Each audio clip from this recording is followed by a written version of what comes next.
Good morning student. तो आज हम डिस्कस करेंगे यूनिट 2 का नेक्स्ट टॉपिक, जिसका आपका नेम है कॉन्सिक्वेंसेस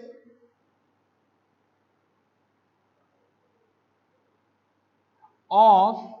एईपी। और इसका मेन जो टॉपिक है, दिस इज द डेटा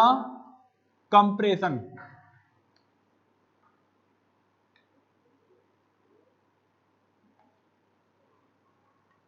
तो पहली बात, हम ये सब चीजें क्यों स्टडी कर रहे हैं, तो छोटा सा मैं फिगर बना दूं पहले जरा मैं।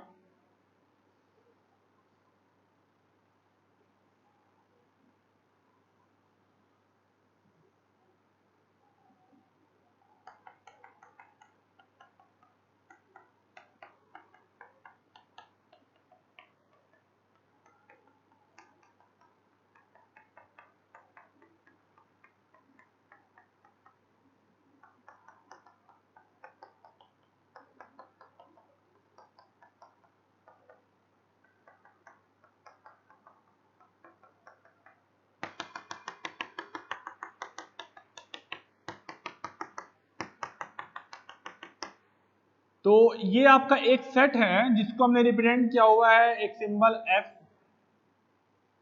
ये आपका सेट हो गया, और this is the non typical set and this is the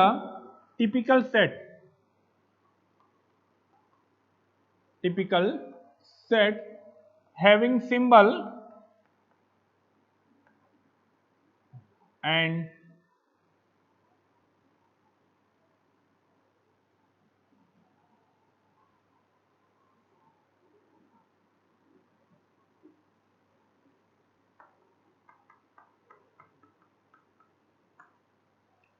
तो पहले मैं ब्रीफ कर दूं, जो फिगर यहाँ बना हुआ है वो फिगर क्या एक्सप्लेन करना चाह रहा है, then how it can be correlated to the consequences of AP, then new word is a data compression. All this term how it can be related, जो ये टर्म लिया गया है और ये टर्म कैसे कोरिलेट किया हुआ है, क्या है।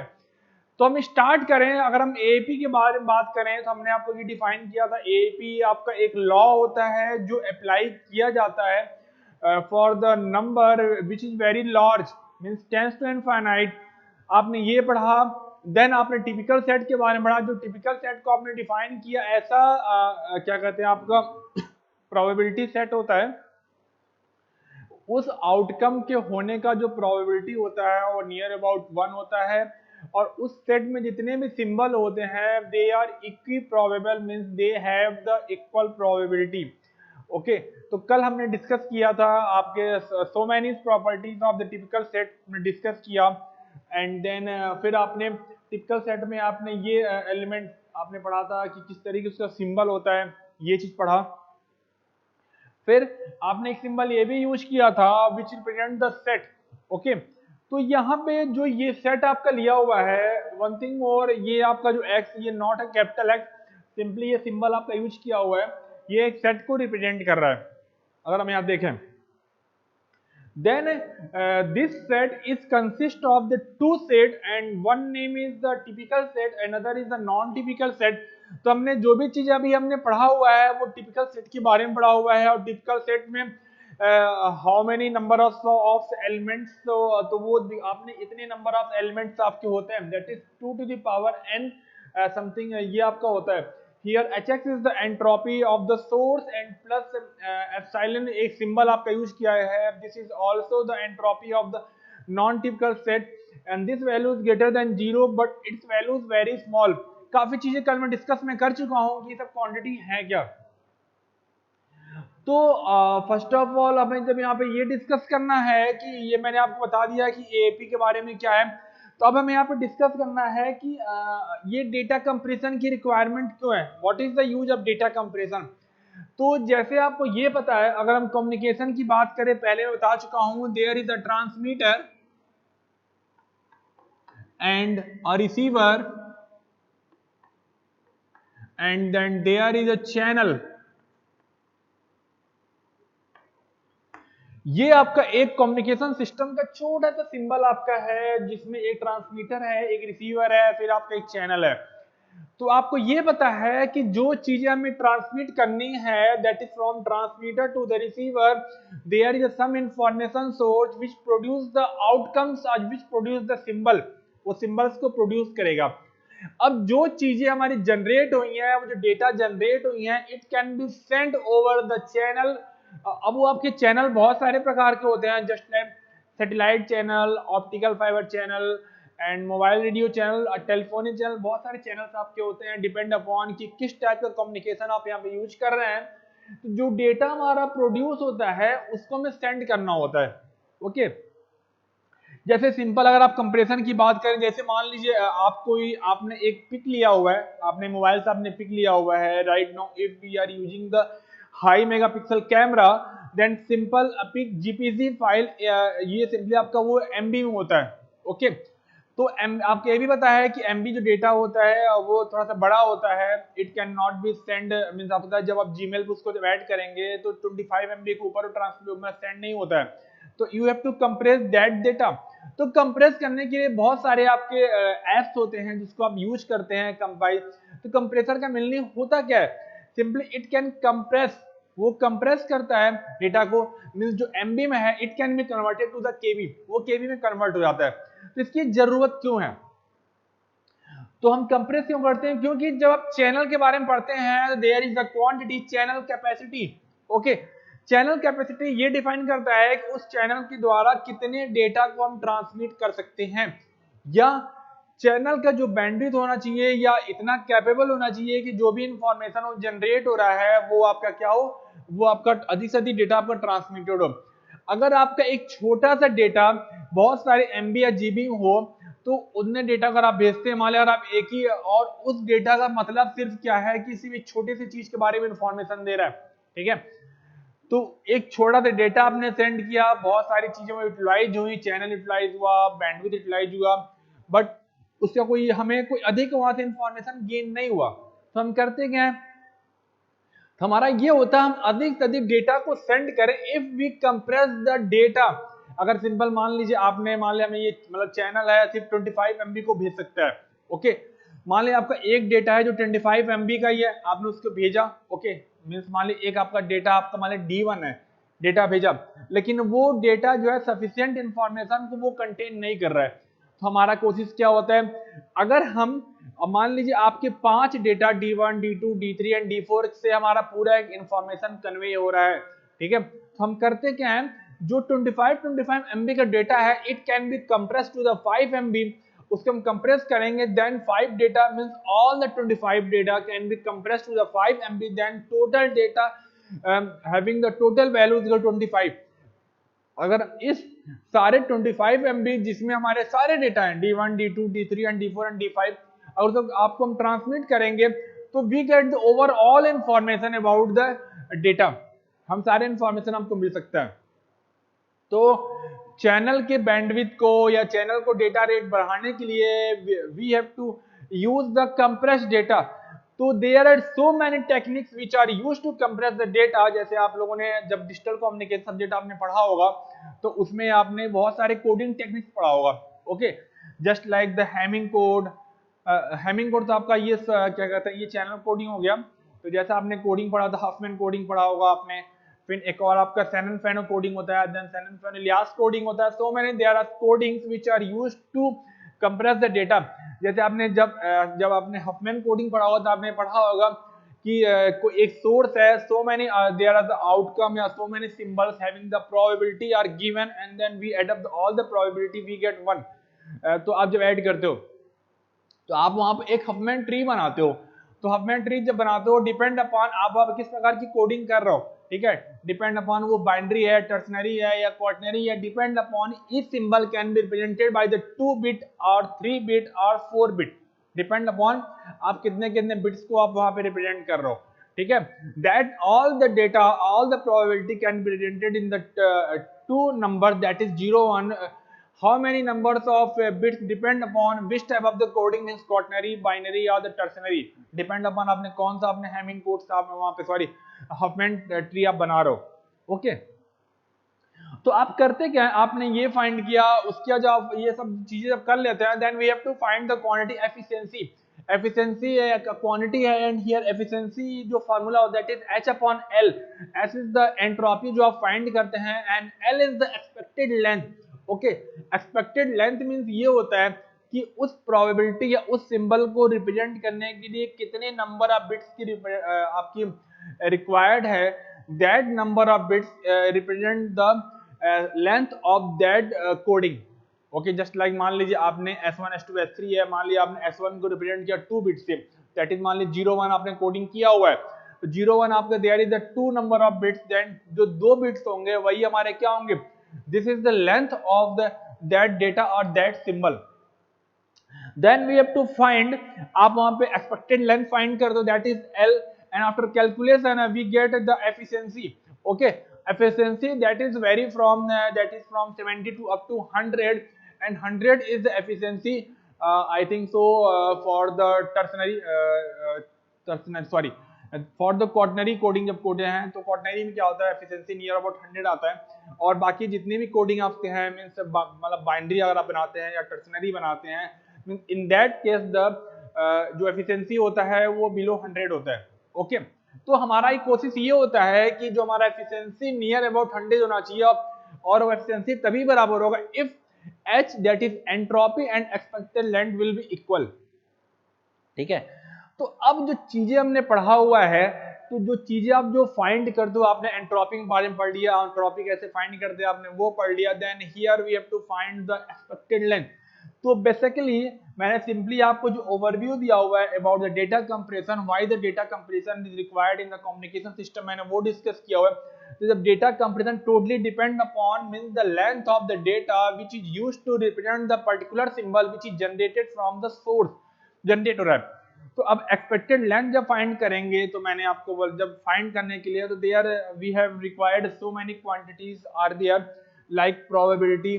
तो अब जितनी भी जो कोडिंग टेक्निक्स पढ़ते हैं वो टोटली अब ये डिस्कस अबाउट, एक्चुअली होता क्या है कि जब आपने डीकॉम में पढ़ा होगा, तो हम जो सीधे हम स्टार्ट करते हैं that is the method of the Huffman coding, सीधा मेथड्स को पढ़ते हो कैसे हम करते हैं, लेकिन उसके पहले आपने जो फॉर्मूला डिराइव हुआ है दैट इज द एफिशिएंसी का फॉर्मूला, वो कहां से आता है, then what is the L। तो जितनी अधिक आपकी एफिशिएंसी होगी, इन दैट केस जो हम कोडिंग जो परफॉर्म कर रहे हैं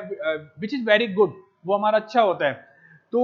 मैंने आपसे वही बोला, जो हम तो वहां पे जो हमारा L है, L जो फाइंड कर रहे हैं basically which is derived from the quantity that is expected length. जो एक्सपेक्टेड लेंथ हमारा होता है, this is the multiplication of the probability and the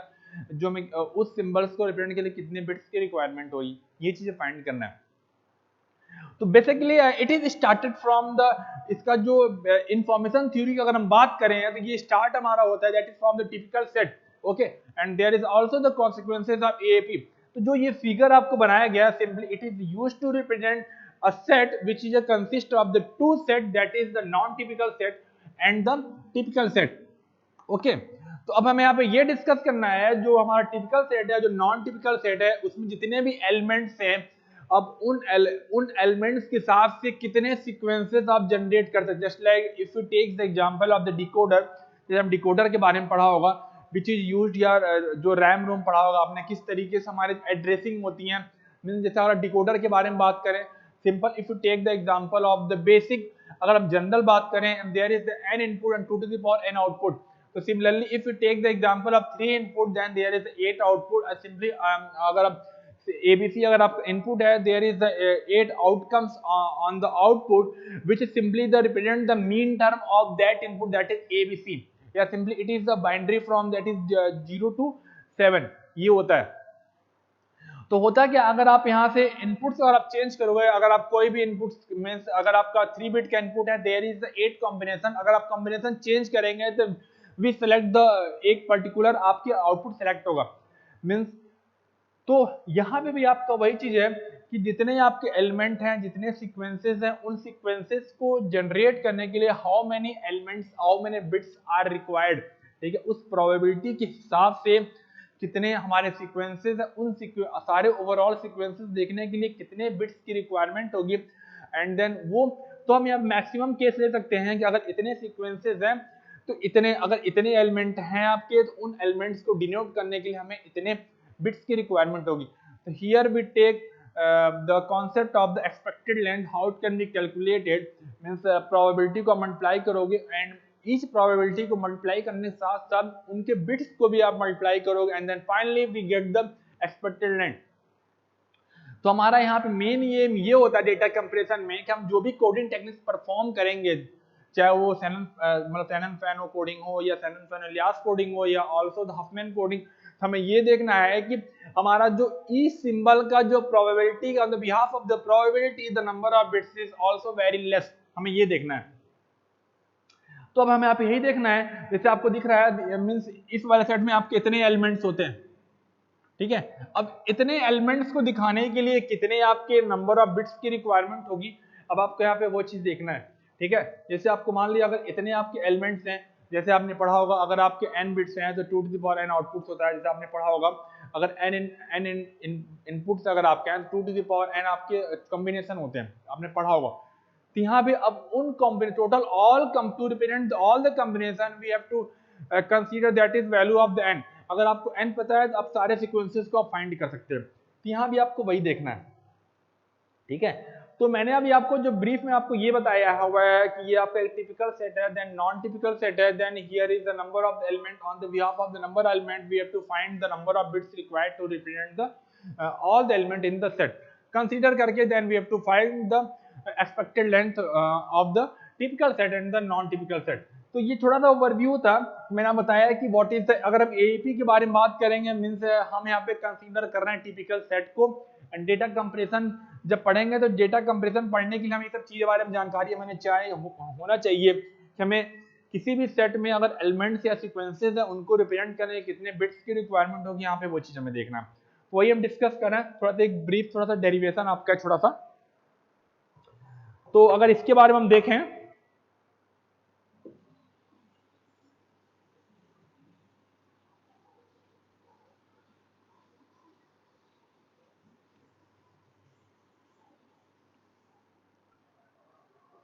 तो आपको पता है अभी मैंने बोला दिस जो ये क्वांटिटी है it consist of the two set, that is typical set. Typical set में हमारे जो एलिमेंट्स होते हैं 2 to the power n h x plus this quantity, here इतने एलिमेंट्स आपके होते हैं। अब इतने एलिमेंट्स को रिप्रेजेंट करने के लिए कितने बिट्स की रिक्वायरमेंट होगी, तो हमारा ये जो 2 के पावर में है, then number of bits required is equal to n h x plus this one, ये हो गया ओके। तो इतनी ये एक्चुअल आपकी वैल्यू होती है, ये इतने बिट्स की रिक्वायरमेंट होगी, जितने भी आपके यहाँ पे टिपिकल सेट्स में एलिमेंट है उनको दिखाने के लिए इतने बिट्स की रिक्वायरमेंट होगी okay. There one more bits are also required which is used for the indexing, as you know जैसे इंडेक्सिंग अगर हम बारे में बात करें, जैसे आप कभी बुक ऑफ ओपन करते हैं देयर इज इंडेक्स पे नंबर ऑफ पे वो लिखे रहते हैं किस पेज पे कौन सा टॉपिक है। तो here we are using the indexing के लिए एक बिट और रिक्वायरमेंट करते हैं, that is +1 and also all the bit, जितने भी आपके बिट्स जो लिखे जाएंगे आपके किसी भी सिंबल के जो बिट्स होंगे, मतलब सबसे पहले हमारा एक और जीरो में ऐड करते हैं ओके। तो जब जीरो ऐड करेंगे there is one more bits, mean simply here we can say that 1 + 1, अगर आप इसको ऐड अप करेंगे simply here we write that is +2। तो हमारा क्या है कि टिपिकल सेट में इतने आपके एलिमेंट्स हैं तो number of bits required is equal to this quantity +2 bits. इस 2 बिट में हमारा एक बिट जो होगा वो उसके लिए है, means that is for the indexing, and 1 bit which is used for zero जो मैं एक्स्ट्रा बिट्स को ऐड करे। सिमिलरली फॉर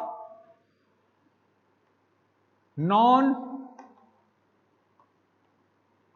टिपिकल सेट, इसमें जो हमारे नंबर ऑफ बिट्स की रिक्वायरमेंट होगी, number of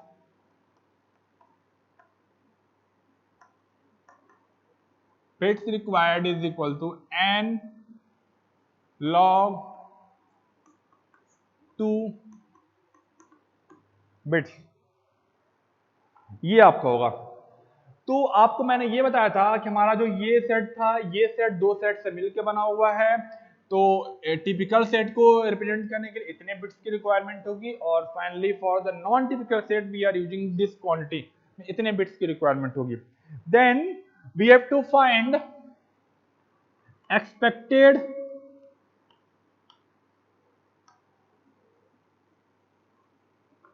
length of the code word is equal to E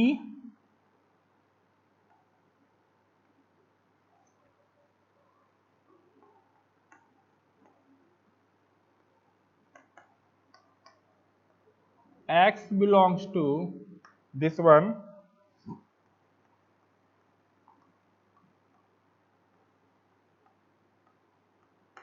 ये होगा आपका, ठीक है। देन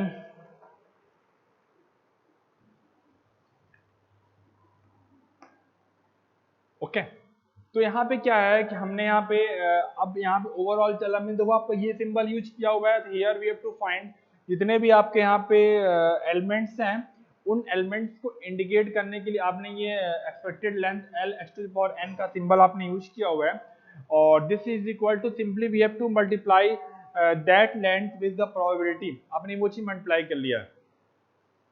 तो आपको दिख रहा है ये जो आपने जो एलिमेंट्स आपने लिया हुआ है, मींस अलग अलग सिंबल्स के अलग अलग होंगे, और this elements belong to this one, means ये सेट आपको मिल रहा है, जितने भी एलिमेंट्स हैं वो दो सेट में डिवाइड किया गया है। Simply here this summation is break up into the two set, that is the typical set and the non typical set. तो अगर इसको हम ब्रेक करेंगे तो क्या होगा, इज इक्वल टू समेशन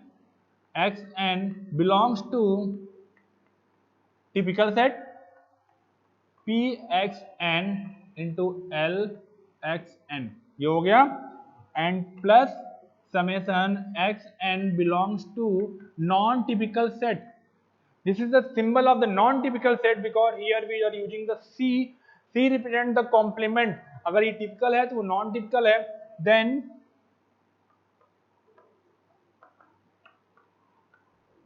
ये लिख दिया आपने,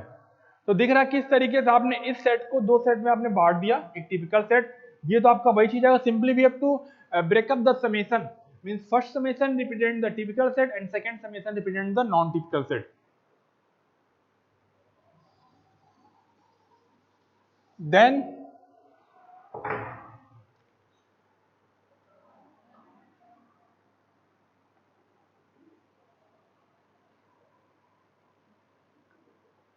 इज इक्वल टू, अब हमें करना क्या है, अब हमें सिर्फ जो हमने ये लेंथ, अब हमें ये एक चीज, हमें ये आपको जो लेंथ अभी हमने नंबर ऑफ बिट्स, यहाँ नंबर ऑफ बिट्स आपका लेंथ के बराबर होगा। तो अब हमें करना क्या है, जो लेंथ, ये जो number of bits required means that is the this quantity represent the length of the elements of the non typical set, और ये रिप्रेजेंट करेगा ये आपका नॉन टिपिकल सेट और वो टिपिकल सेट, ठीक है। एक चीज और बता दे रहा हूँ, यहाँ पे क्या है, ये आपकी जो है इक्वालिटी है, means this number of bits is always less than equal to this one, मतलब ये जो चीजें लिखी गई हैं ये मैक्सिमम वैल्यू है, ठीक है। जैसे आप जब कोडिंग टेक्निक परफॉर्म करते हैं, हफमैन कोडिंग करते हैं, मीन्स द जो हमारे बिट्स होते हैं, जो सिंबल होते हैं, उनकी जो कोडिंग स्टार्ट करते हैं, that is start from the zero up to the number of bits, depend upon कि आपने कौन सा कोडिंग टेक्निक या कौन सा आपने ट्री बना रहे हैं, दैट इज बाइनरी, टर्सनरी और क्वाटरनरी, उसके हिसाब से क्या है। तो this represent the number, this represent the maximum length or the maximum number of bits to represent the elements in the set, ये चीज है। तो इसके बाद हम यहाँ पे एक इनइक्वालिटी साइन लगाएंगे, this quantity is less then, overall this quantity is less then, क्योंकि हम इसकी वैल्यू प्लेस करेंगे, और जब ये चीज हम यूज करेंगे, ये यहाँ पे भी आपका कंडीशन वही है, ये आपकी मैक्सिमम वैल्यू है, ये हो गया। तो आप प्लेस कर, this value is equal to summation x n belongs to p x n into, और वही वैल्यू हम प्लेस कर देंगे, वो आपकी वैल्यू है, अगर हम प्लेस करेंगे दैट इज एन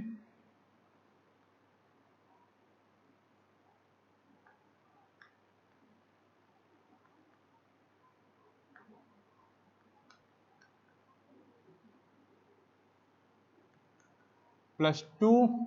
ये इसके लिए हो गया, plus summation x n belongs to non typical set and ये आपका हो गया p x to the power n and n log plus 2, ये हो गया आपका। ठीक है, तो सिमिलरली हमने कुछ नहीं किया हुआ है, हमने यहाँ पे जो लेंथ आपके हैं टिपिकल सेट में एलिमेंट्स को रिप्रेजेंट करने के लिए या नंबर ऑफ बिट्स कितने मैक्सिमम वैल्यू है हमने वो चीज लिखा हुआ है, और ये आपका कंडीशन चेंज हो गया। देन नेक्स्ट लाइन क्या होगा आपका,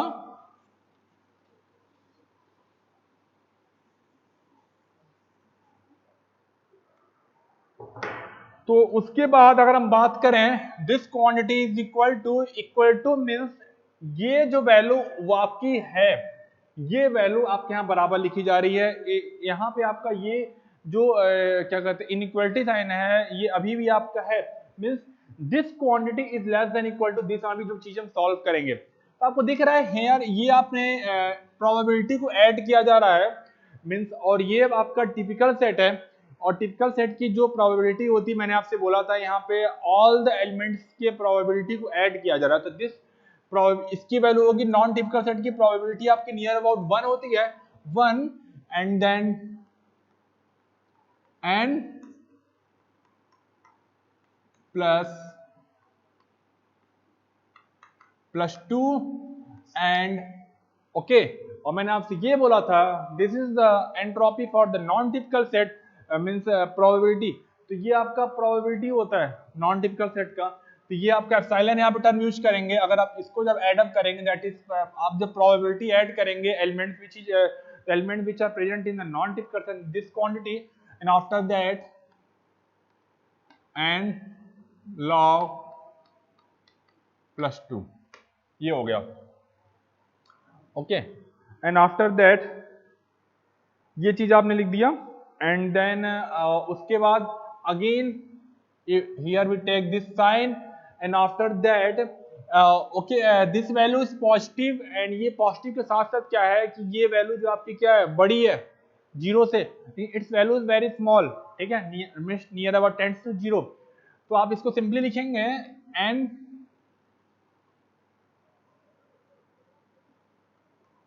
एच एक्स प्लस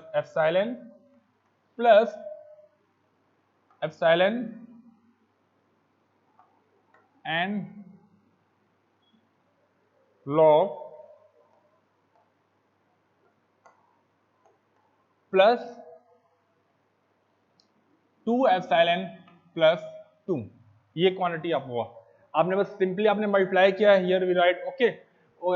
तो ये जो क्वांटिटी आपकी बहुत ही छोटी है, ये एप्सिलॉन बहुत ही छोटा है, तो अब इसका ट्वाइस करेंगे its value also very small, तो आप कह सकते हैं this value tends to zero, तो finally we get a relation that if we place the equality sign and this n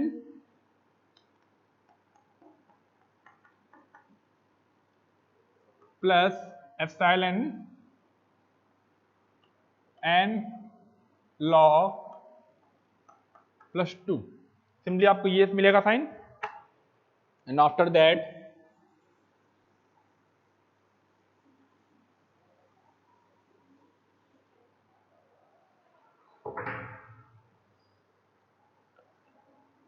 is equal to n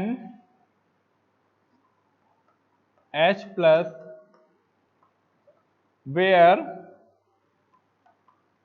epsilon dash is equal to epsilon plus epsilon log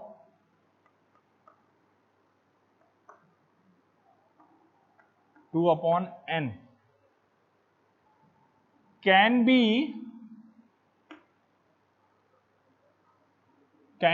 made arbitrary small by an appropriate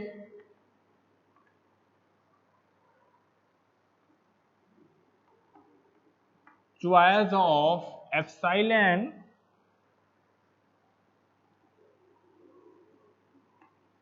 followed by and appropriate choice of n. Okay तो हमने कुछ नहीं किया हुआ है, मैंने simply बस non typical set and typical set के जो आपके एलिमेंट्स की हमने लेंथ को प्लेस किया हुआ है। Here we are using the probability को आपने ऐड किया हुआ है, and after that we are solving and calculation here this value replaces to 0 because it's very small after calculation this one, and finally reduces this one, and that is epsilon dash। आपने कुछ यहाँ पे assumption किया हुआ है that is epsilon dash is equal to epsilon plus epsilon log this plus 2 upon n। Okay अब हमें ये देखना है आप जो ये वैल्यू फाइंड किया वो हो this is the expected length of l, आप ये फाइंड कियो, ठीक है, और मीन्स ये वैल्यू आप कह लो कि फाइनली अगर लिखना चाहें this value less than equal to, तो एक्सपेक्टेड लेंथ जो हमारा मैक्सिमम हमारा ये हो सकता है, तो जितना हमें कोशिश करना है कि वो कम से कम हो। हमें ये ध्यान जो हम जो भी कोडिंग टेक्निक जो परफॉर्म करते हैं हमारा वो ऐसा होना चाहिए कि हमारा जो लेंथ हो कम से कम होना चाहिए, ठीक है।